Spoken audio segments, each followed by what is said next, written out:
बहुत समय पहले की बात है जब भारत भूमि पर धर्म और ज्ञान की नई प्रभा फैलने वाली थी। सांख्य वंश में कपिल वस्तु के राजा सुधोधन और रानी माया देवी के यहाँ वैशाख पूर्णिमा के दिन एक अद्भुत बालक का जन्म हुआ था। कहते हैं कि जिस समय रानी माया ने लुम्बिनी वन में इस बालक को जन्म दिया, उस क्षण स्वर्ग से फूलों की वर्षा हुई थी। दिशाएं गूंज उठी और सारे ब्रह्मांड में शांति की एक लहर फैल गई। ज्योतिषियों ने उस बालक को देखकर भविष्यवाणी की, यह बालक या तो एक महान सम्राट बनेगा या सन्यासी बनकर संसार को अज्ञान के अंधकार से मुक्त करेगा। इस बालक का नाम रखा गया सिद्धार्थ। वह जन्म से ही बहुत ही करुणामय, बुद्धिमान और शांति प्रिय थे। बाल्यकाल से ही उन्हें राजसी भोग विलास से अधिक जिज्ञासा और मानव जीवन के सत्य की खोज में रुचि थी। उन्होंने जीवन, मृत्यु, रोग और वृद्धावस्था को देखा और मन में गहरे प्रश्न उठे। क्यों लोग पीड़ा सहते हैं? क्या कोई ऐसा मार्ग है जिससे दुखों से मुक्ति मिल सके? इन सवालों ने उनके जीवन की दिशा तय कर दी। एक दिन जब उन्होंने अपने महल के बाहर एक बूढ़ा व्यक्ति, एक बीमार व्यक्ति और एक मृत शरीर को देखा, तो उनके भीतर गहरी करुणा उत्पन्न हुई। फिर उन्होंने एक सन्यासी को देखा जो शांत और संतुष्ट थे। तभी सिद्धार्थ ने निश्चय किया कि वे इस संसार की सच्चाई को जानने के लिए अपना घर, पत्नी यशोधरा और पुत्र राहुल को त्याग देंगे। और एक रात वे चुपचाप महल छोड़कर ज्ञान की खोज में निकल पड़े। राजकुमार सिद्धार्थ ने संसार के समस्त भौतिक सुखों को त्याग कर जीवन के परम सत्य की खोज में अपने कदम बढ़ा दिए। वे वन वन भटके, अनेक ऋषि मुनियों और सन्यासियों से मिले, विविध दर्शनों को समझा, परंतु उन्हें संतोष न मिला। उन्होंने अपने अंदर ही सत्य की खोज कर निश्चय किया। वे निरंजना नदी के किनारे स्थित बोध गया पहुंचे और वहीं एक विशाल पीपल के वृक्ष के नीचे ध्यानस्थ हो गए। उन्होंने संकल्प लिया, जब तक मुझे सत्य की प्राप्ति नहीं हो जाती तब तक मैं इस आसन को नहीं छोड़ूंगा, चाहे शरीर नष्ट ही क्यों ना हो जाए। उन्होंने कठोर तपस्या की, दिनों तक अन्न नहीं खाए, जल का त्याग कर दिया। उनका शरीर कृश हो गया था, पर उनका संकल्प अडिग रहा। कहते हैं कि उस रात्रि जब चंद्रमा की शीतल किरणें बिखरी थी और पूर्णिमा का प्रकाश फैला था, सिद्धार्थ गहन ध्यान में लीन हो गए थे। मारा नामक माया ने उन्हें मोहित करने के प्रयास किए, भय दिखाया, सुंदरियों को भेजा, पर सिद्धार्थ अचल रहे। और तभी उसी रात्रि को उन्हें बोधि की प्राप्ति हुई। उन्होंने जीवन, जन्म मरण, कर्म और पुनर्जन्म के चक्र का गहन रहस्य जान लिया। अज्ञान का अंधकार मिट गया और उन्होंने निर्वाण की अवस्था को प्राप्त कर लिया। अब वे केवल सिद्धार्थ नहीं रहे, वे बुद्ध अर्थात बोध को प्राप्त व्यक्ति बन गए थे। इस महान जागरण की रात्रि ही आज बुद्ध पूर्णिमा के नाम से जानी जाती है। बोधि प्राप्ति के बाद भगवान बुद्ध कुछ समय तक मौन रहे। उन्हें लगा कि यह जो उन्होंने जाना है वह इतना गूढ़ है कि साधारण मनुष्य शायद इसे समझ नहीं पाएगा। पर तभी ब्रह्मा ने उनसे आग्रह किया कि हे तथागत, यह ज्ञान संसार के लिए अत्यंत कल्याणकारी है। कुछ ऐसे भी प्राणी हैं जिनकी आंखें अज्ञान के धूल से पूरी तरह बंद नहीं हुई है।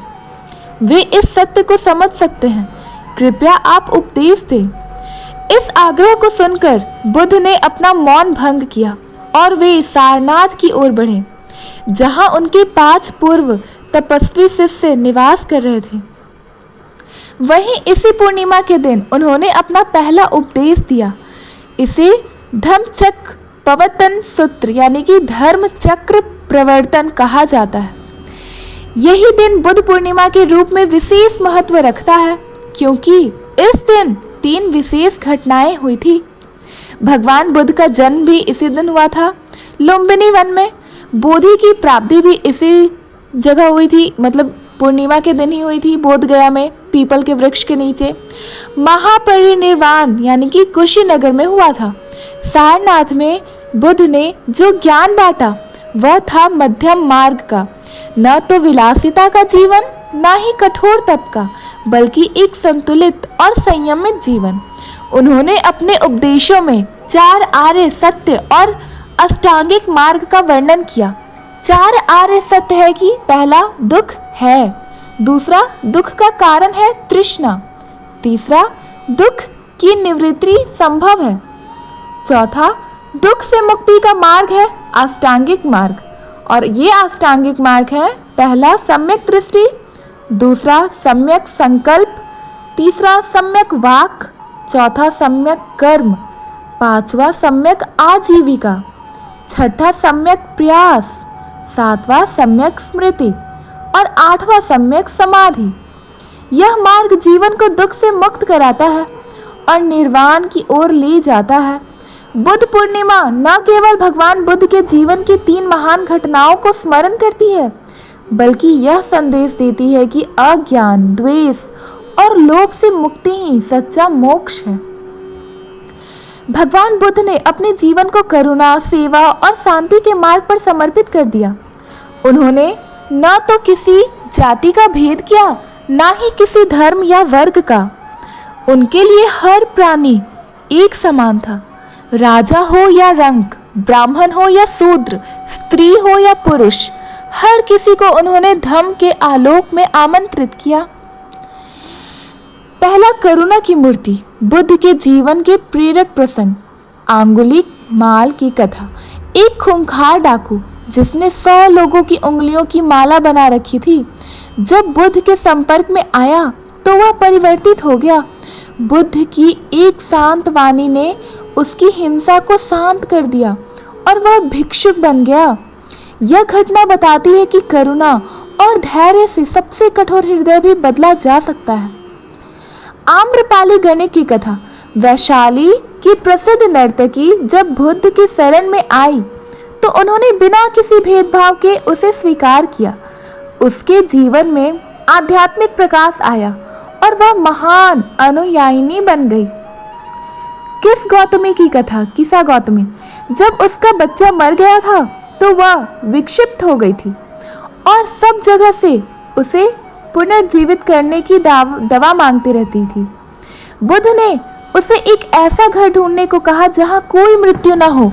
जब वह ऐसा घर न ढूंढ सकी तब उसे बोध हुआ कि मृत्यु तो सबको आती है।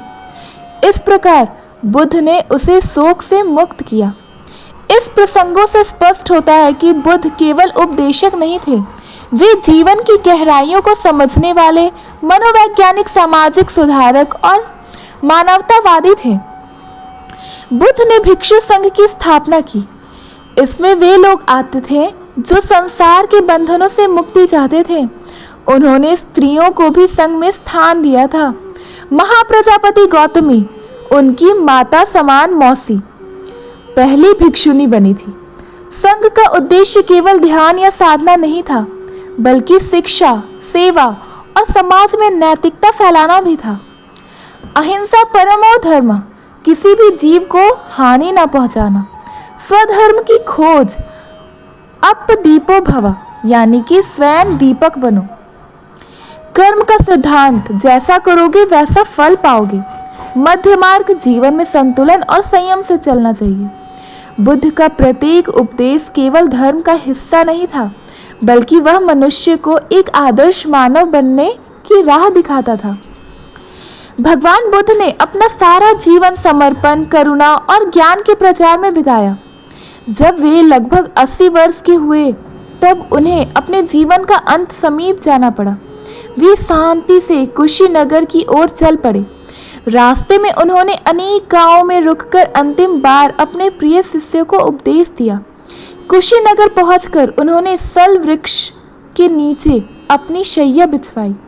वहां उन्होंने अपने अंतिम शब्दों में कहा, वह धमा संखारा अपमा देन संपादित। इसका अर्थ है कि सभी संगठित वस्तुएं नश्वर है। अप्रमाद पूर्वक अपने लक्ष्य की प्राप्ति करो, यह उनके जीवन का सार था। नश्वरता की स्वीकृति और सजगता का अभ्यास। कुशीनगर में शांत चित्त से समाधि की अवस्था में प्रवेश करते हुए भगवान बुद्ध ने शरीर का त्याग कर दिया। यह घटना वैशाख पूर्णिमा की रात हुई थी। वह रात केवल एक मृत्यु की नहीं बल्कि शाश्वत सत्य के दर्शन की थी। भगवान बुद्ध का शरीर पंच तत्वों में विलीन हो गया, परंतु उनका धम्म, उनका ज्ञान, उनका मार्ग आज भी जीवित है।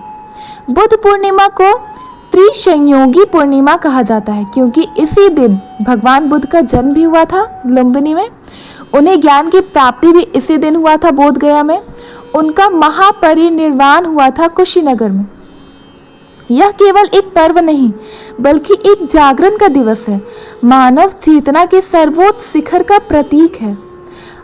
बुद्ध पूर्णिमा का मनाने का उद्देश्य यह है कि अपने भीतर करुणा, शांति और सत्य के भाव को जगाना, अपने जीवन से अंधकार और अज्ञान को दूर करना, दूसरों की सेवा और सहायता करना, किसी जीव को कष्ट न पहुंचाना, शुद्ध अहिंसा का अभ्यास।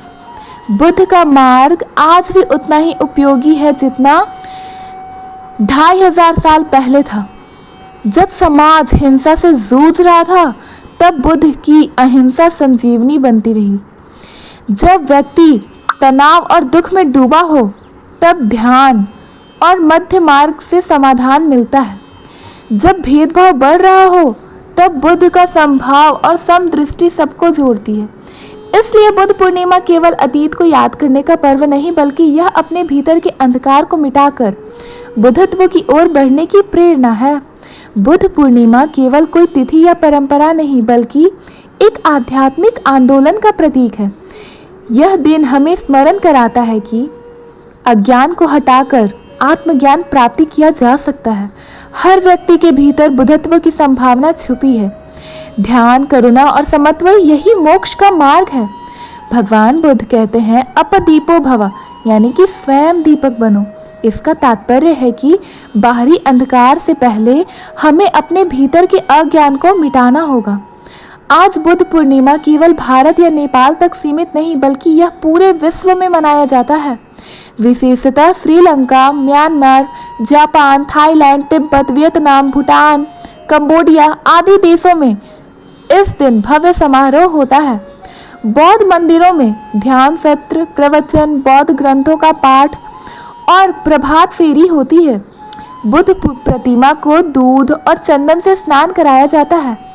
दीपक और अगरबत्ती जलाकर पूजा की जाती है। यह दिन एक विश्व शांति दिवस जैसा बन चुका है। बुद्ध पूर्णिमा पर क्या करें? यदि आप अपने जीवन में बुद्धत्व का अनुभव करना चाहते हैं तो इस पावन दिन प्रातःकाल ध्यान करें और मन को शांत करें। बुद्ध के वचनों का अध्ययन करें, जैसे धम्मपद। पशु पक्षियों को आहार दे, जरूरतमंदों की सेवा करें, किसी भी प्रकार की हिंसा और कटुता से दूर रहें। त्रिरत्न की शरण ले, बुद्ध, धम्म और संघ। सत्य का मार्ग कभी आसान नहीं होता परंतु वही शाश्वत होता है।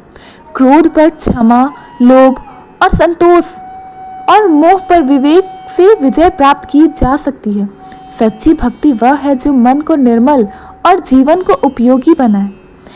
इस कथा का निष्कर्ष यह है कि बुद्ध पूर्णिमा वह दिव्य क्षण है जब एक मानव सिद्धार्थ भगवान बुद्ध बने और करोड़ों आत्माओं के अंधकार को मिटाया। यह दिन हमें आमंत्रित करता है, आओ हम भी अपने भीतर के अंधकार को मिटाएं, ध्यान की लौ जलाएं और इस जीवन को सार्थक बनाएं। धन्यवाद। अगर आपको बुद्ध भगवान की ये कथा अच्छी लगी तो प्लीज़ हमारे वीडियो को लाइक करें, अपने फ्रेंड्स फैमिलीज़ के पास शेयर करें और नए हैं तो हमारे चैनल को सब्सक्राइब करना ना भूलें। धन्यवाद।